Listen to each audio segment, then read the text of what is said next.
ब्राह्मण और सांप की कहानी। एक बार की बात है, किसी नगर में हरिदत्त नाम का एक ब्राह्मण रहा करता था। उसके पास खेत थे, लेकिन उसमें ज्यादा पैदावार नहीं होती थी। एक दिन हरिदत्त अपने खेत में एक पेड़ के नीचे सोया हुआ था। जैसे ही हरिदत्त की आंख खुली, उसने देखा कि एक सांप अपना फन फैलाए बैठा हुआ था। ब्राह्मण को एहसास हुआ कि ये कोई साधारण सा सांप नहीं है, बल्कि कोई देवता है। ब्राह्मण ने निर्णय लिया, वह आज से इस देवता की पूजा करेगा। हरिदत्त उठा और कहीं से जाकर दूध ले आया। उसने मिट्टी के बर्तन में सांप को दूध पिलाया। दूध पिलाते समय हरिदत्त ने सांप से क्षमा मांगते हुए कहा, हे देव, मैं आज तक आपको साधारण सांप समझता रहा, मुझे माफ कर दीजिए। अपनी कृपा दृष्टि से मुझ पर बहुत सारा धन धान्य प्रदान करें। प्रभु, ऐसा कहकर हरिदत्त अपने घर वापस लौट गया। अगले दिन जब वो अपने खेत पहुंचा, तो उसने देखा कि जिस बर्तन में उसने कल सांप को दूध पिलाया था, उसमें एक सोने का सिक्का पड़ा हुआ है। हरिदत्त ने वो सिक्का उठा लिया। अब हरिदत्त रोज सांप की पूजा करने लगा और सांप रोज उसे एक सोने का सिक्का देने लगा। कुछ दिन बाद हरिदत्त को दूर किसी देश जाना पड़ा, तो उसने अपने बेटे से कहा, तुम खेत में जाकर सांप देवता को दूध पिला आना।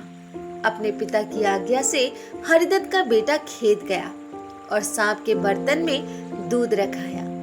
अगली सुबह जब वह सांप को दूध पिलाने गया, तो उसने देखा कि वहां एक सोने का सिक्का रखा हुआ है।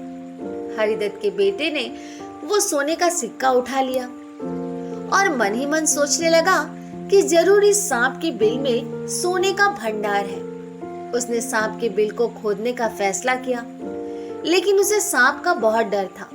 हरिदत्त के बेटे ने योजना बनाई कि जैसे ही सांप दूध पीने आएगा, तो वो उसके सिर पर लाठी का वार करेगा, जिससे सांप मर जाएगा। सांप के मरने के बाद तसल्ली से बिल को खोदूंगा और उसमें से सोना निकालकर अमीर आदमी बन जाऊंगा। लड़के ने अगले दिन ऐसा ही किया, लेकिन जैसे ही उसने सांप के सिर पर लाठी मारी, तो वो मरा नहीं था, बल्कि गुस्से से भर उठा। सांप ने क्रोध में लड़के के पैर में अपने विष भरे दांतों से काट लिया और लड़के की उसी समय मौत हो गई। हरिदत्त जब वापस लौटा, तो उसे ये जानकर बड़ा दुख हुआ।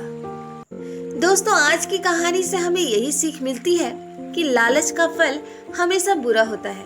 इसलिए कहते हैं, कभी भी लालच नहीं करना चाहिए। हमारे पास जो भी है उसी से संतुष्ट रहना चाहिए और हमेशा परिश्रम करते रहना चाहिए। तो दोस्तों, आज की ये कहानी कैसी लगी कमेंट द्वारा जरूर बताएं और हाँ, मेरे चैनल को लाइक, शेयर, सब्सक्राइब करना ना भूलें। धन्यवाद।